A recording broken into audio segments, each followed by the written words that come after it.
Olá, sejam bem-vindos ao nosso Neuroimunocast.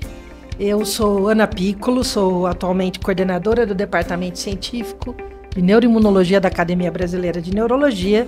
Nós vamos seguir aqui com o tema esclerose múltipla e gravidez. Para isso, eu gostaria de convidar a doutora Elisa Mello.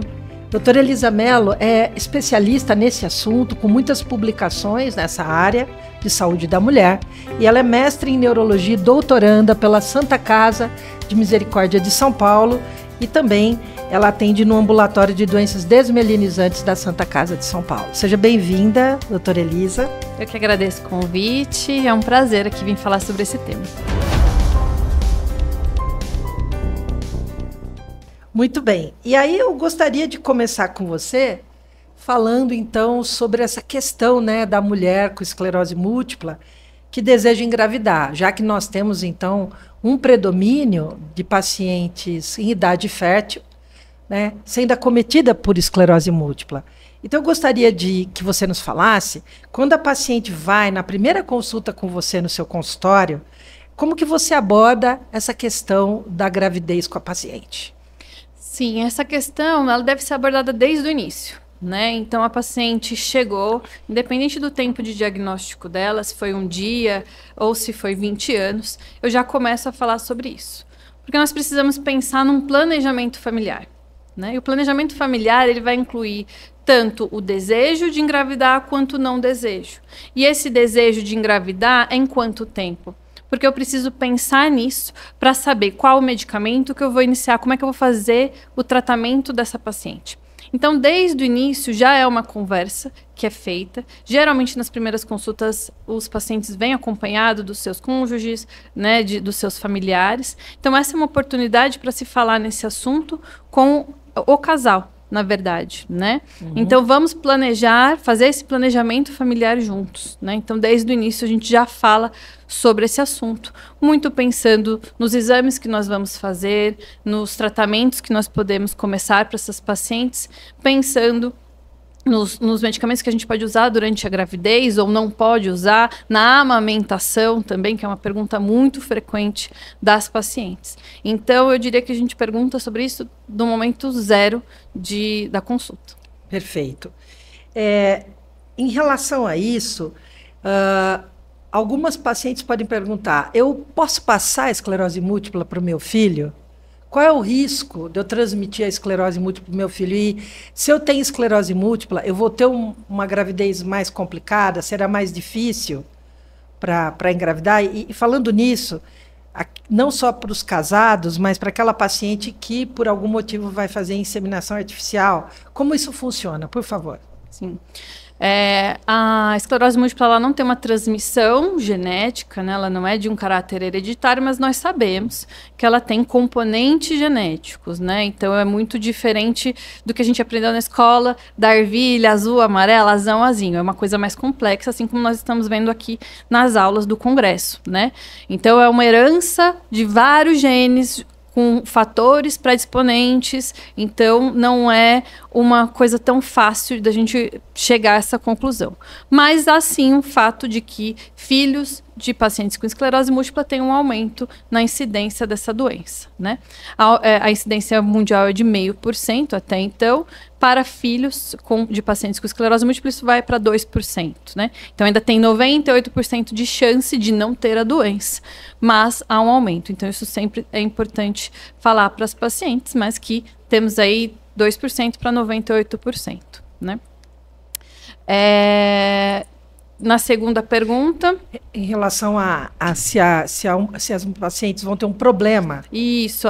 A esclerose múltipla ela não altera desfecho de gravidez.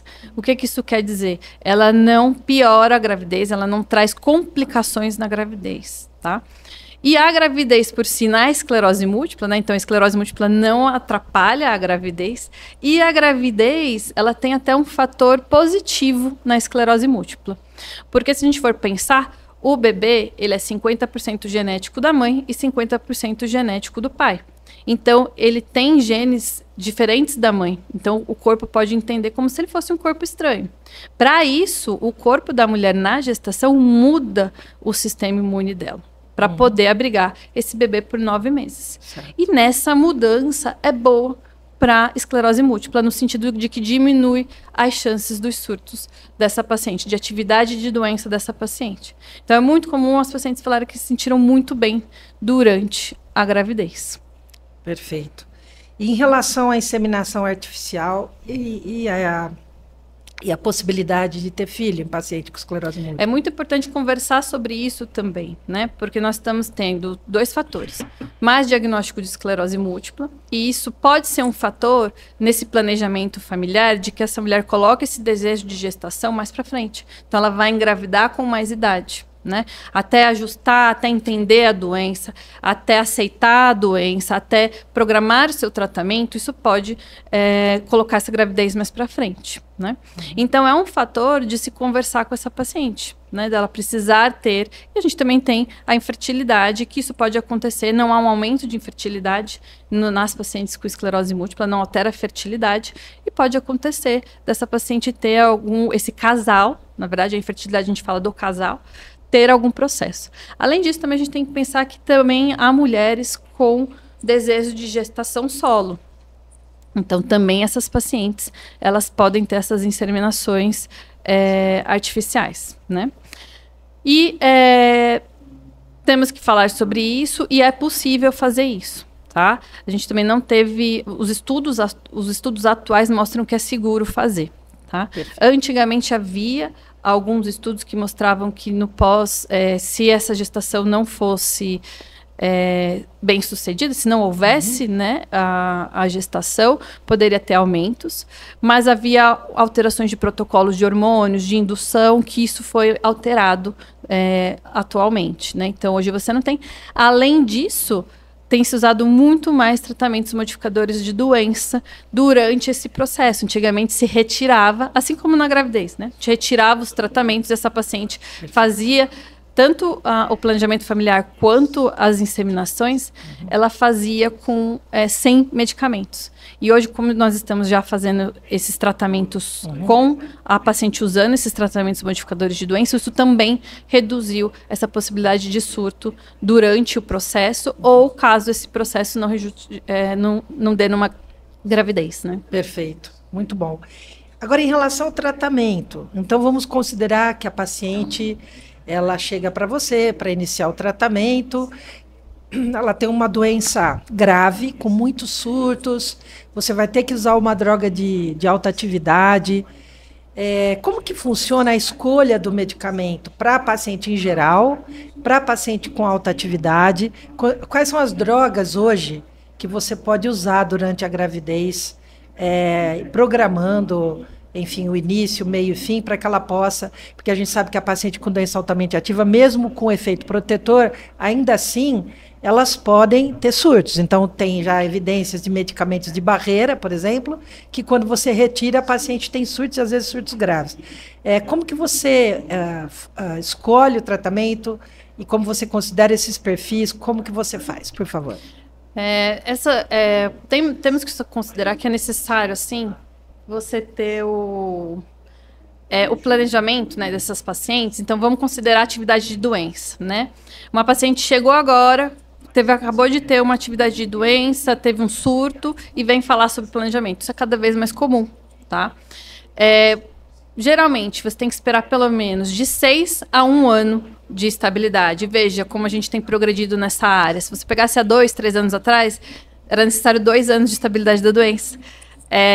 Ano passado estava se falando em 1, esse ano já está se falando em 6 meses, dependendo do planejamento dessa mulher.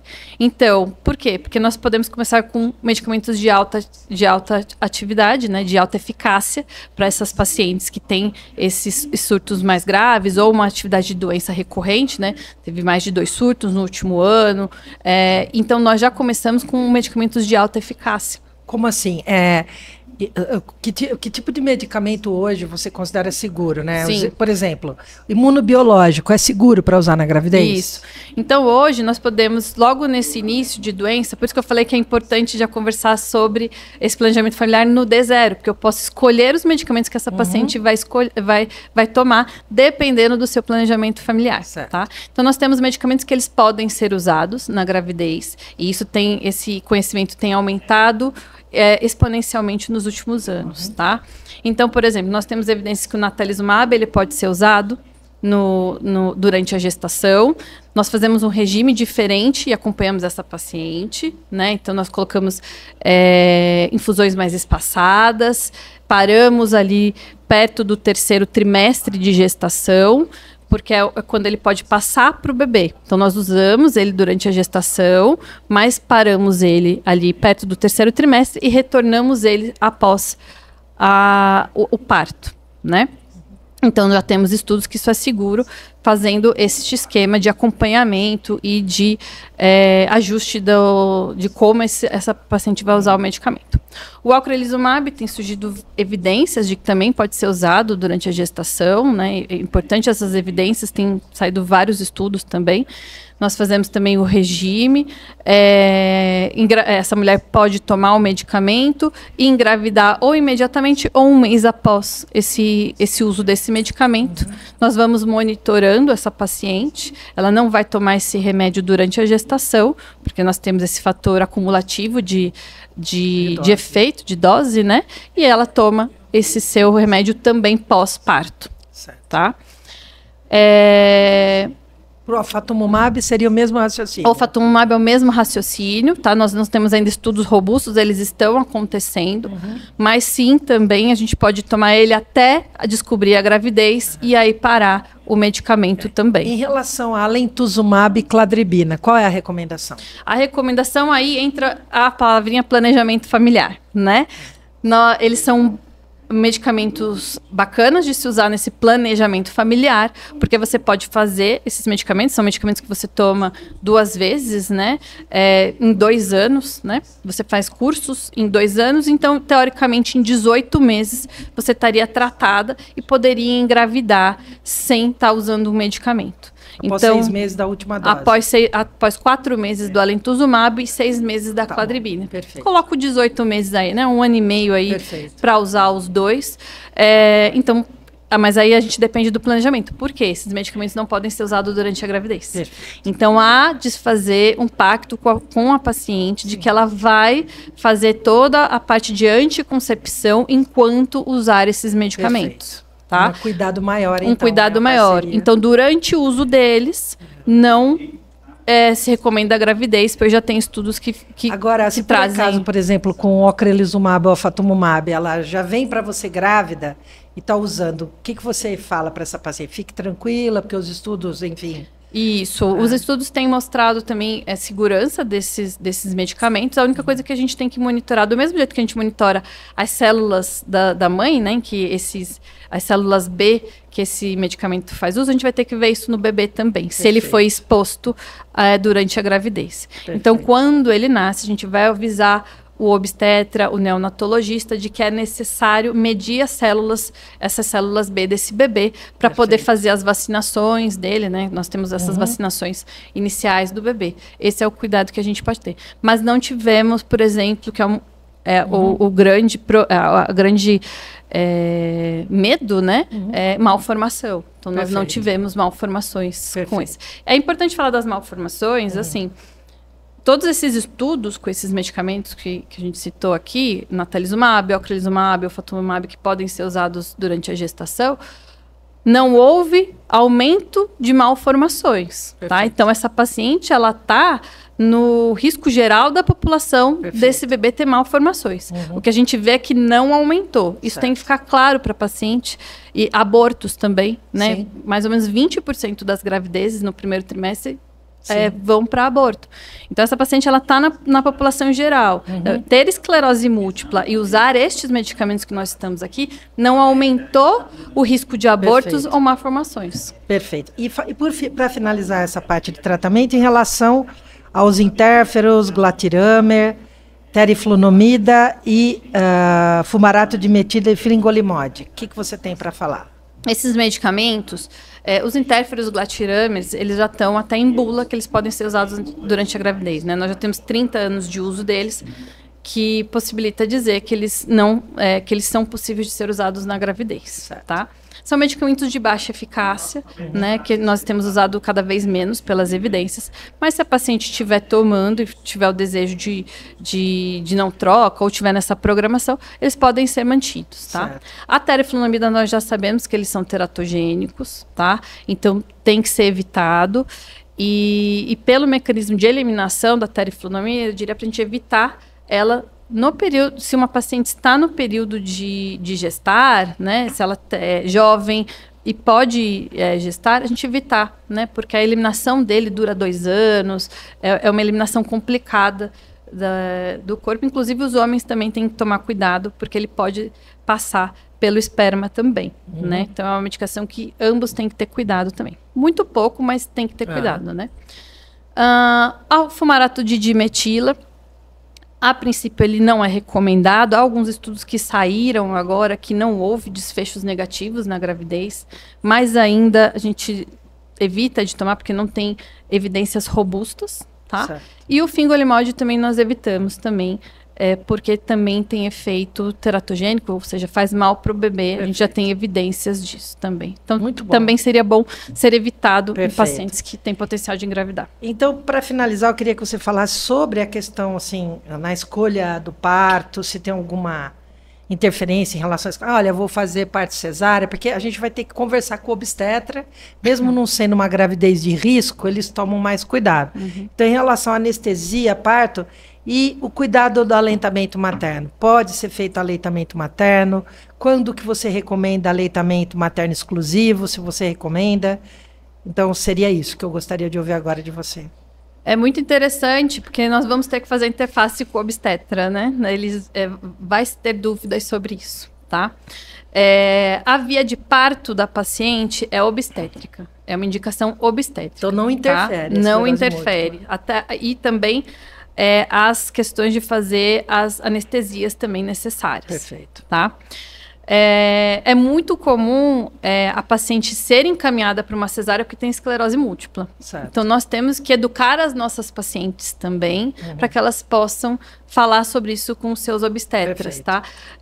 Ter esclerose múltipla não é uma indicação de cesárea. Perfeito. Porque, como vimos, não temos desfechos negativos nem na gravidez, nem para o bebê. Certo. Tá? E isso é importante de ser falado porque a taxa de cesárea é maior nessas pacientes, tá? Em relação à amamentação, ela deve ser feita desde que a mulher tenha esse desejo, exclusivo de acordo com as recomendações, tá? Dos pediatras. Essa mulher, ela pode amamentar.